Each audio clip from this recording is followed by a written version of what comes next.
The test is in 4-part, Part 1, Part 2, Part 3, and Part 4. Now look at Part 1.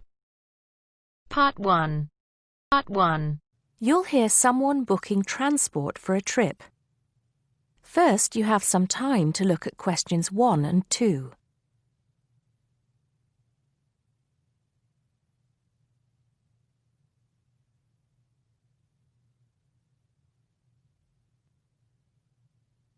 Now we shall begin. You should answer the questions as you listen because you will not hear the recording a second time. Listen carefully and answer questions 1 and 2. Good morning, Burnham Coaches. Sarah speaking. How can I help you? Yes. Good morning. I'm a teacher at the Down Language School.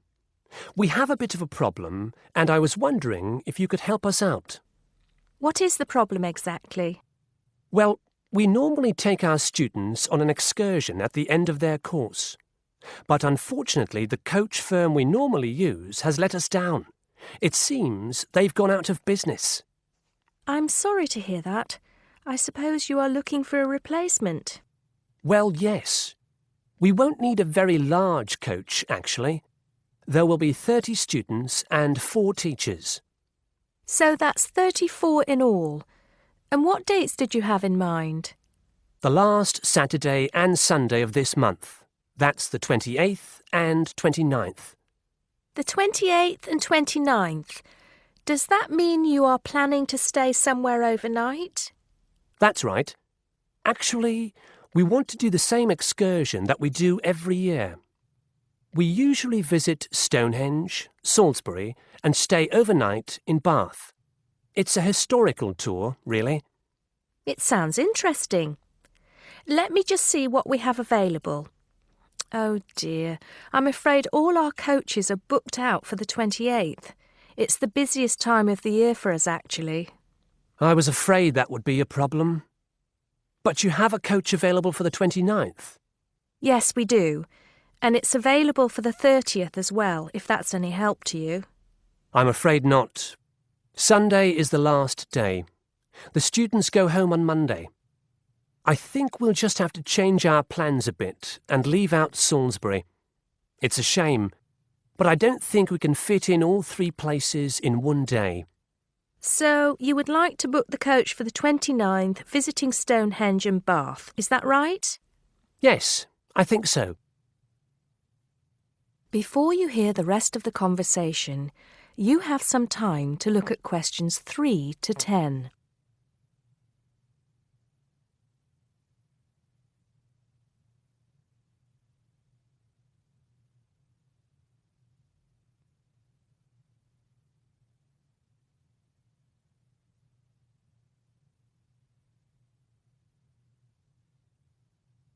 Now listen and answer questions 3 to 10. Right, I just need a few details, sir. OK. My name is Paul Scott. S-C-O-T? It's double T, actually. I'm sorry. And it's the Down Language School. Could you give me the address for that, Mr. Scott? Yes, it's Down House, Hill Street, Brighton.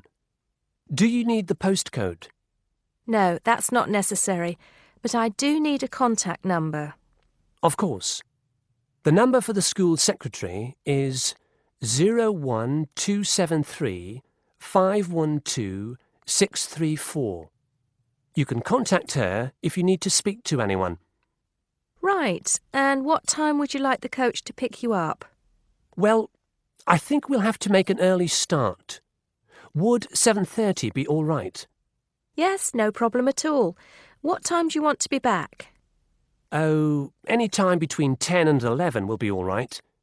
Not later than 11, though. Right, I'll make a note of that. 11 p.m. latest. There's just one more thing I need to know. Presumably, you'll be visiting Stonehenge first. How long do you want to stay there? Well, we normally stay about an hour. The main objective of the excursion is for the students to see the Georgian architecture in Bath, really. Yes, Bath is lovely, isn't it? I was there myself a couple of years ago. I thought the Royal Crescent was absolutely stunning. I hadn't realised how large it is. Well, I think that's all I need to know, Mr. Scott. Thank you for booking with us. Just a minute. There's one thing you seem to have forgotten. How much will this cost? Oh, I'm terribly sorry. I was thinking about Bath. Just bear with me a moment. Yes, it's a round trip of 300 miles and a total time of 16 hours for the driver. For a 45-seater coach, that will be a total of £500, including tax and insurance. Do we have to have such a large coach? There are only 34 of us. We don't have any smaller coaches, I'm afraid. Oh well. At least we won't be cramped for space. When do we have to pay? We require a 20% deposit to confirm the booking. I suggest that you do that as soon as possible, today if you can. The balance you can give to the driver if you're paying by cheque. Have the cheque made out to Burnham Coaches. I think that'll be all right. I will have to check this with the school accountant, but if all is well, I'll arrange for someone to bring you the deposit within the next 2 hours. That'll be fine, Mr. Scott. Well, thank you very much indeed. Goodbye. Goodbye. That is the end of part 1. You now have half a minute to check your answers.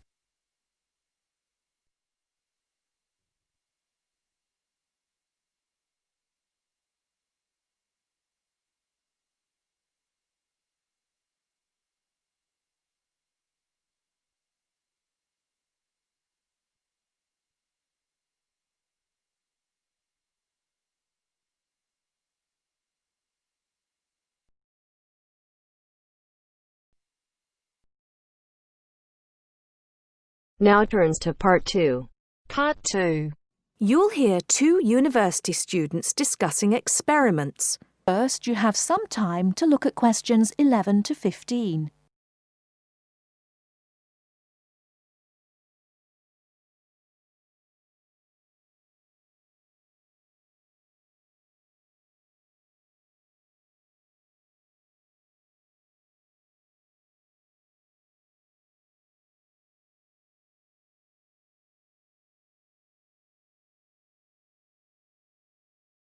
Now, listen carefully and answer questions 11 to 15.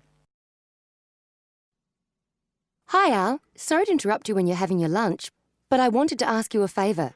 Oh, sure, no problem. Sit down, Josie. I've finished anyway. What do you need? Well, I was wondering if I could ask you about the experiments we were talking about in the seminar the other day with Dr. Robinson. I'm doing my teaching practice on Thursday and Friday, and I'm a bit concerned about it. I wasn't entirely sure I understood them completely. If I don't understand them, then the pupils don't have any chance. You mean the ones to determine the speed of sound? Yes, that's right. Well, I think I understood the first one, but the second one was more complicated. Yes, that's true. Well, let's check what you thought of the first one, the one that you'll have to take the kids outside for. OK, let me see. Well, you need to get 2 groups to stand exactly 200 metres apart on the playing fields, and one has a bell or a loudspeaker or some other loud sound source and a flag, and the other group has a stopwatch.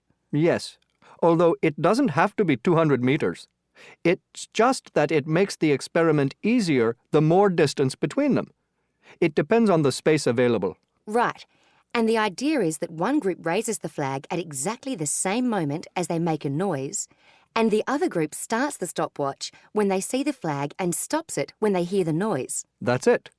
And then you get them to do a simple calculation of velocity equals time divided by distance. Yeah, it's a bit low-tech and it's not very accurate, but they should be able to get within about 20% of the actual figure if they're reasonably careful. Before you hear the rest of the talk, you have some time to look at questions 16 to 20.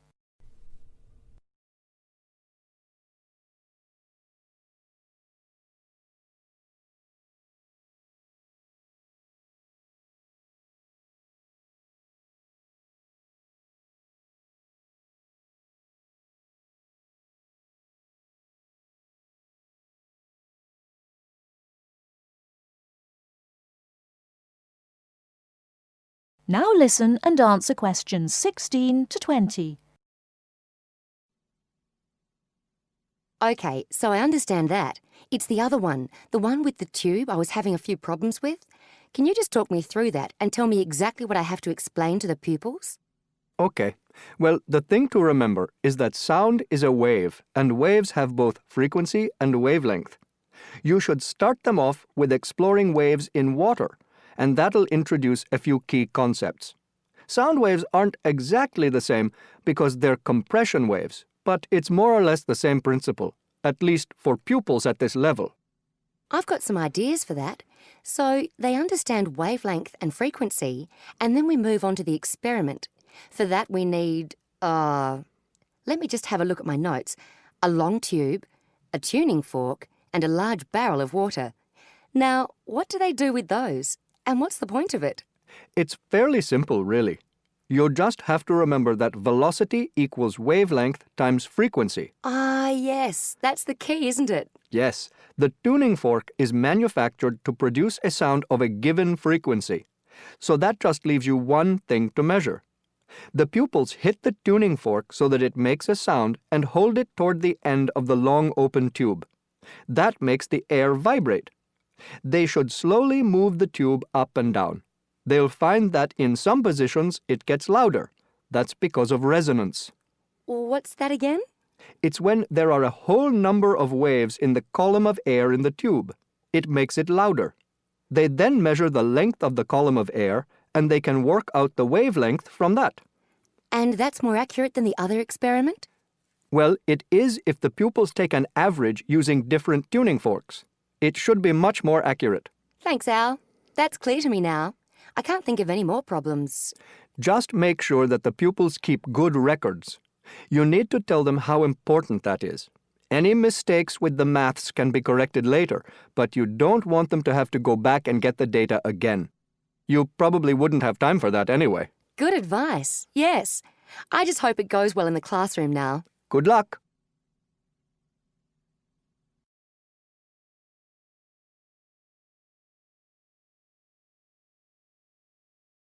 That is the end of part 2.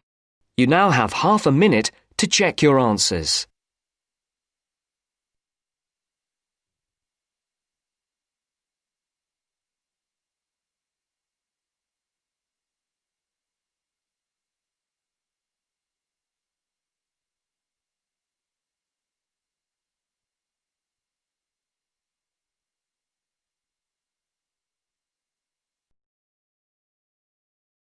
Now turns to part 3. Part 3. You will hear a reporter talking on the radio about old racing cars. First, you have some time to look at questions 21 to 26.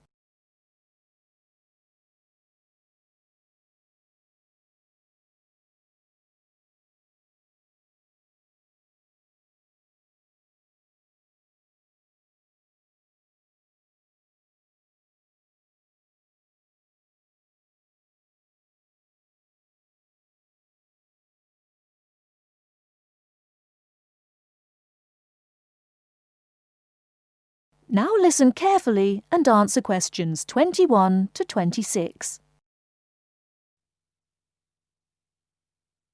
The Goodwood Museum is currently celebrating some of the most extravagant types of car design in its Festival of Speed.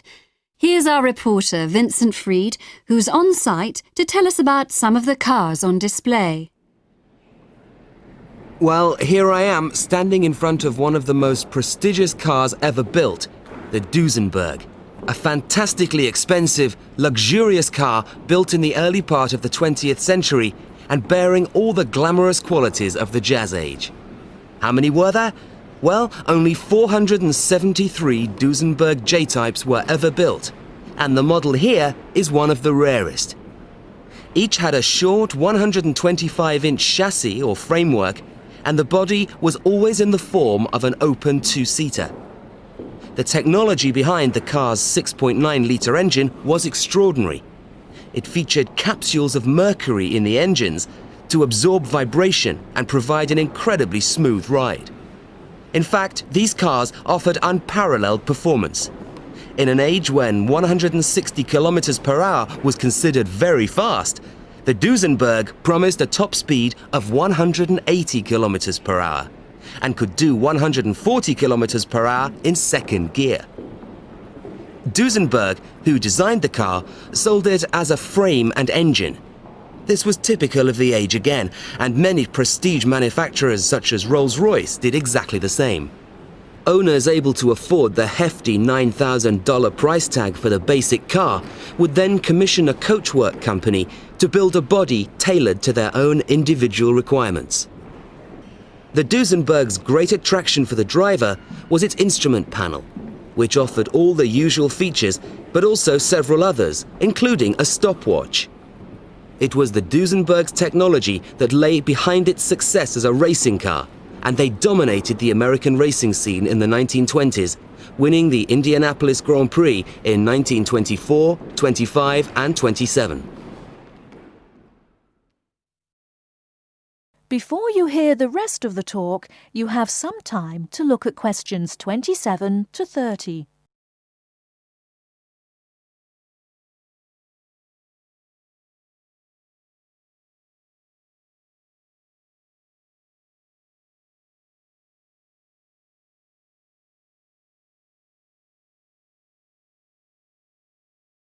Now listen and answer questions 27 to 30.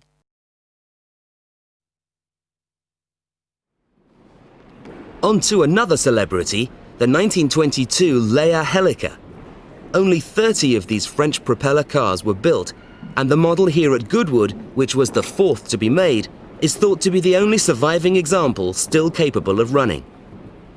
The brains behind this car was Marcel Leia, who was an aviation pioneer first and foremost, and the influence of flying is quite apparent in the car. The Leia very strongly resembles a light aircraft with its front propeller, but in this case, it's minus any wings, of course. It's quite odd to think that this car was whirring through France just as the Duesenberg was blasting down roads at 160 kilometers per hour across the Atlantic. The Leias were used regularly in France in the 1920s and were even produced in saloon and van form, as well as two-seater. The Leia matched its propeller drive with its equally bizarre steering, which used the rear rather than the front wheels.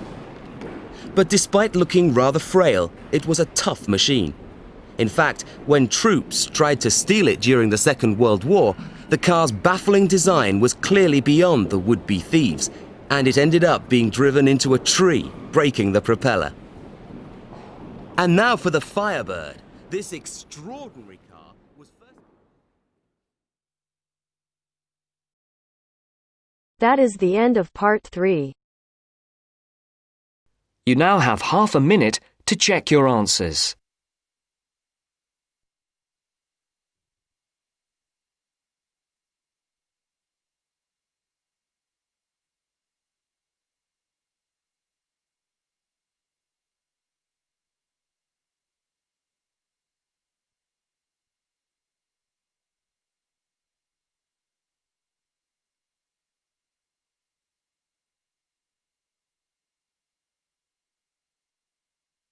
Now turns to part 4.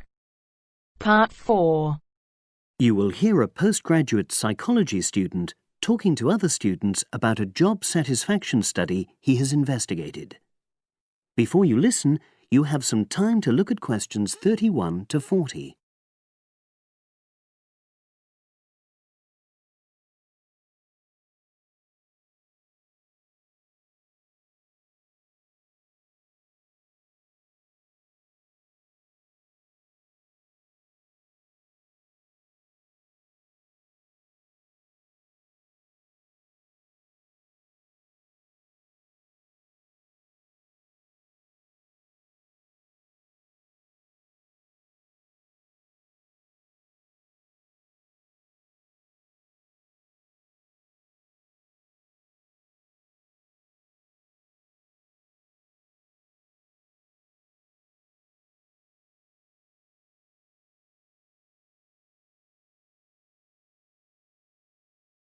Now listen and answer questions 31 to 40.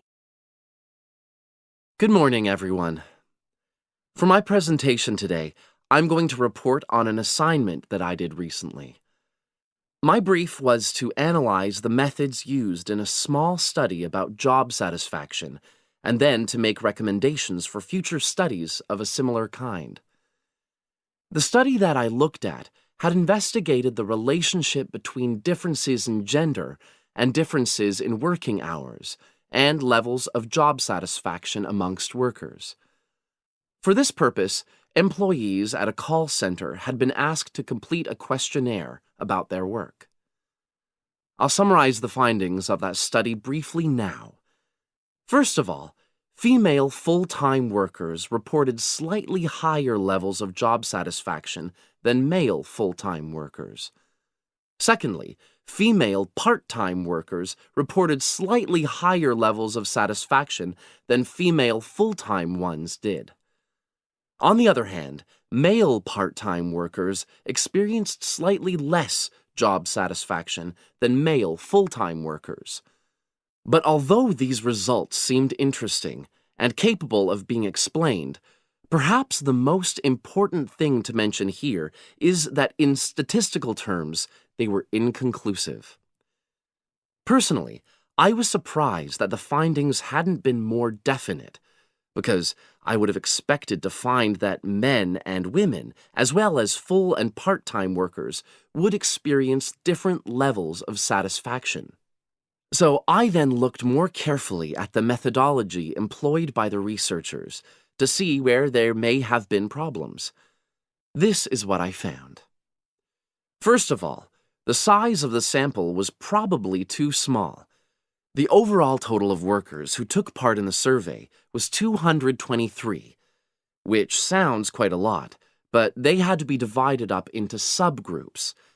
Also, the numbers in the different subgroups were unequal. For example, there were 154 workers in the full-time group, but only 69 in the part-time group. And amongst this part-time group, only 10 were male, compared to 59 who were female. Secondly, although quite a large number of people had been asked to take part in the survey, the response was disappointingly low. A lot of them just ignored the invitation. And workers who did respond may have differed in important respects from those who didn't. Thirdly, as the questionnaires had been posted to the call center for distribution, the researchers had had very limited control over the conditions in which participants completed them. For instance, their responses to questions may have been influenced by the views of their colleagues. All these problems may have biased the results. In the last part of my assignment, I made recommendations for a similar study, attempting to remove the problems that I've just mentioned. Firstly, a much larger sample should be targeted, and care should be taken to ensure that equal numbers of both genders and both full and part-time workers are surveyed. Secondly, the researchers should ensure that they are present to administer the questionnaires to the workers themselves. And should they require the workers to complete the questionnaire under supervised conditions so that the possibility of influence from other colleagues is eliminated.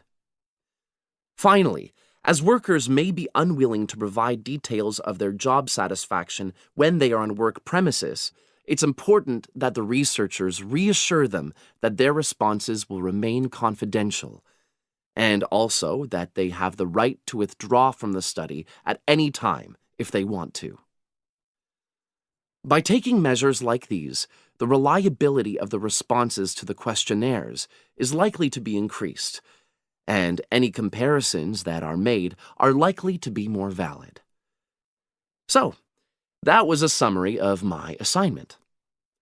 Does anyone have any questions? That is the end of part 4. You now have half a minute to check your answers.